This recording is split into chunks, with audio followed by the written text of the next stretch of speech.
الاتحاد السكندري بيفقد نقطتين امام صاحب المركز الثالث نادي الزمالك، ونادي الزمالك بينجح في الحصول على نقطة وحيدة امام الاتحاد السكندري. ايوه، خليني اقول ان المقدمة بتاعتي صعبة جدا على الزملكاوية، وهو ده العنوان الصحيح. الاتحاد السكندري خسر نقطتين قدام الزمالك، والزمالك نجح ان هو ياخد نقطة احسن مما كان يخسر الثلاث نقط. خليني اقول لك بيقول لك ايه، ان فيريرا راح لمدرب الاتحاد السكندري وقال له عايزك تبقى تلعب كويس بالشكل ده قدام النادي الاهلي. طبعا ده ما حصلش. خليني بس اقول لكم ان ده الطبيعي اما يكون المدرب متجه الفتره الاخيره لانه بس يعمل تصريحات يعمل بيها بلبله وشو، فده بيكون النتيجه على ارض الملعب. الروح بتنتقل للعيبه، اللعيبه بتبدا في الاستهتار. ما هو كده كده المدرب بتاعي محسسنا بالمؤامره ومحسسنا ان في امور خارجيه، فاللعيبه تبدا برضو تحس بالشكل ده.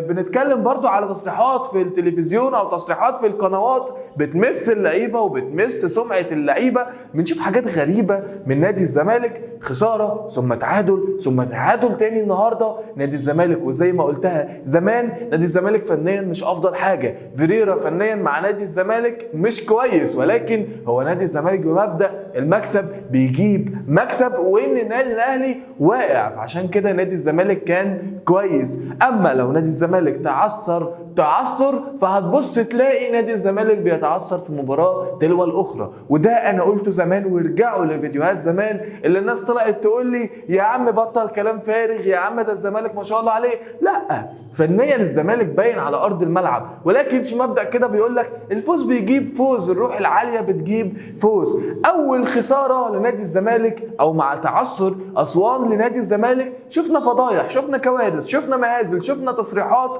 مش بتحاول تعالج الاخطاء. بيستمر الموضوع في التعادل في المباراه الثانيه، برضو نفس التصريحات نفس الكوارث، مش بتحاول تعالج الموضوع، بل بتصدر مشاكل، بتخرج اللعيبه بره اطار كره القدم عشان يكون النتيجه اللي احنا شايفينه حاليا. الزمالك في المركز الثالث، النادي الاهلي لو فاز بكره على المصري يوسع الفارق ل7 نقط. وخليني اقول لكم ان هو ده وقت حسم الدوري بالنسبه للنادي الاهلي. فوز على المصري بكره وسع الفارق ل7 نقط. عندك مباراه القمه استغلها في وقت وقوع الزمالك، اللي الزمالك هيحاول يستغل المباراه دي عشان يرجع الثقه لنفسه تاني. لا، اقضي عليه بقى وخلص عليه ووسع الفارق ل10 نقط. مباراه القمه الجايه هتكون مهمه جدا جدا. الزمالك يفوز هيرجع حظوظه على الدوري تاني، هيدي الثقه لنفسه تاني. الاهلي يفوز يبقى كده بيتم القضاء على امال الزمالك في الدوري. طبعا الكلام ده مش منطقي بالنسبه لكره القدم، كره القدم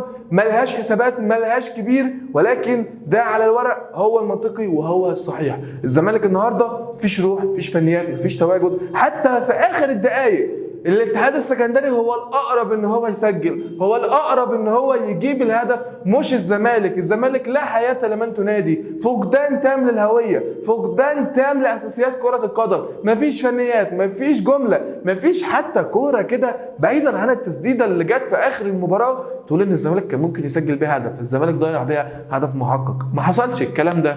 دول كلمتين مهمين بعد لقاء الزمالك والاتحاد السكندري اللي بينتهي بالتعادل السلبي دون اهداف، مباراه رخمه جدا. حلقتنا خلصت، سلام.